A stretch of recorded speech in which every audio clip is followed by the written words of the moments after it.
What is up everyone, teacher Mike here, and on this video I'll tell you 4 things you need to know if you happen to fail your CELPIP test. But let's not forget our introduction. Hey everyone, teacher Mike here. I'm the teacher and founder of ExpressPrep.ca, where we help immigrants like you become residents in Canada by improving your CELPIP score, your English. I got 12, the maximum score on CELPIP myself, and now I help students do the same. Not only in Canada, but now the students in Australia, and we may even expand to some other stuff in the future, so stay tuned. But anyways, let's get right on to it with this video. So today I want to talk about if you are failing the test when you try it, and what should we do? What's the first thing you should take notes of on when you fail? So let's first identify what it means to fail on CELPIP. When we are talking about proficiency exams, either you're talking about CELPIP, IELTS, PTE, or TOEFL, any test you're talking about, there's no such thing as failing, because you don't fail in a proficiency exam. You just receive a certain score. Now, failing means that you didn't achieve the score for the purpose of the thing that you wanted. So the first thing to think about when you're failing is, okay, what is the score that's required for the purpose of the thing that I want? For Canada immigration, we are always looking at 7, 8s, and 9s on CELPIP. Usually, if you're getting 9s, 10s, or more on CELPIP for Canadian immigration, that is a very high score. The same would apply for Australian immigration. For those of you guys who are doing now CELPIP for Australia, 7s, 8s, and 9s, and 10s tends to be better scores than 6, 5s, and 4s. That doesn't eliminate the fact that there are immigration programs or situations where a 5 or a 6 is acceptable. So first of all, let's understand what failing means. Failing on a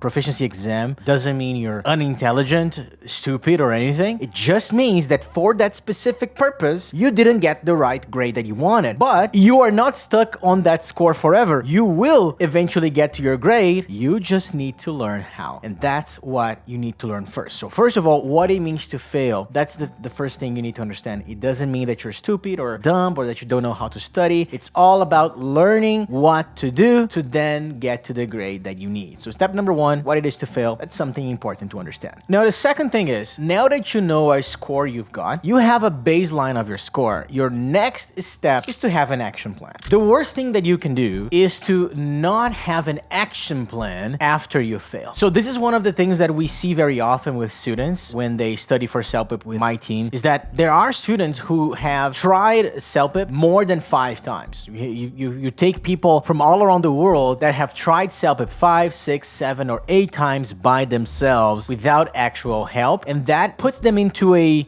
loop of not achieving what they wanted. So they start by watching a bunch of YouTube videos like this one, and then they watch more and more videos, but they don't have a real action plan. What is your plan of action? Do you know what you're going to study on Monday, Tuesday, Wednesday, Thursday, Friday? Do you organize your study? Do you have a number of things that you have to do? And more importantly, do you have a method that you are going to follow and you're going to stick to it to eventually get your score? So number 1, you understanding what it means to fail. Now that you know your score, your second thing is you need an action plan that will help you get to the score that you want to achieve. Now, point number 3 of this video is key performance indicators. This is a business term, right? But I'm bringing it to CELPIP and English learning. Every time you have an action plan and then you're studying, we want to look at your key performance indicators. So in business, that is something like, if I want to have a very large YouTube channel, I want to look at the number of people that click on my videos. That would be an example of a key performance indicators. In business English, we call this KPIs. That's a very good business term for you. So in English, when we're studying for CELPIP, we want to identify what are our key performance indicators. So what are the things that I'm getting in return of my study every week? So a very good example of this, if you are one of our students or if you become one of our students, one of your key performance indicators will be the feedback that you receive on the tests that you do with us. Because every single one of our students, they get an action plan, they know what they have to do Monday through Friday, and they send us tests for review with one of our coaches. When we get those tests reviewed, we then send the feedback to the students, and then the students have indicators. We know what's happening. This is the reason why you're failing on speaking, on writing, on reading, or listening, and so on and so forth. So let's review what I've covered in this video until now. Number 1, understand what failing means. Number 2, have an action plan. Number 3, have your key performance indicators. If you don't want to study with us, that's totally okay, but find how you're going to organize your key performance indicators so that you know if you are progressing or not. Last but not least, have one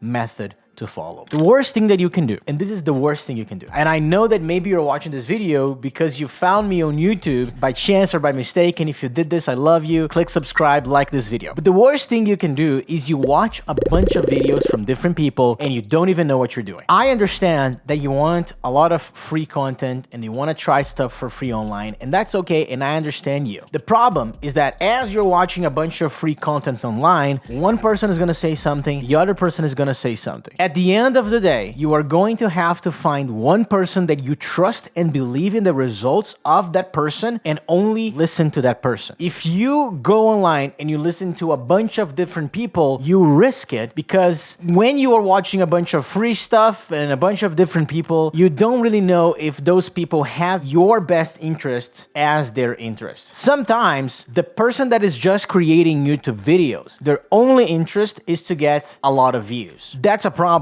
because then they may make a video that gets lots of views and you watch it, but that video is teaching you something that really does not work on the official test. That's why I would highly recommend that if you are going to watch free stuff on YouTube, at least select one person that has a good method and you want to follow that one person. Try that method. If that method doesn't work, then you try another method, but you have to start with one and focus on one. Maybe you're watching this video, you want to try our method, and that's awesome. If you do, love it. You're going to be one of our more than 5,000 students that have gotten results with us. Maybe you're watching this video and you don't want to study with our method. That is also fine. Whatever method you choose, you have to stick with one. Now, why would you study with me over anyone else? Really, it doesn't matter that much. You can choose someone that you enjoy more, you like watching that person more. Now, what I've done for my students is I'm an immigrant myself. I came from Brazil. English is my second language, and I was able to build a method for immigrants that really works, and I was able to have results for thousands of students. You can see some of them on your screen right now, and we have been helping students for many years. There's a certain record that I was able to keep, and the results speak for themselves. I was able to get 12, the maximum score myself, as someone who learned English as an adult learner. So that's something that you can do as well. Now, other than that, if you just want to watch the videos and you never select one method to follow, you may feel stuck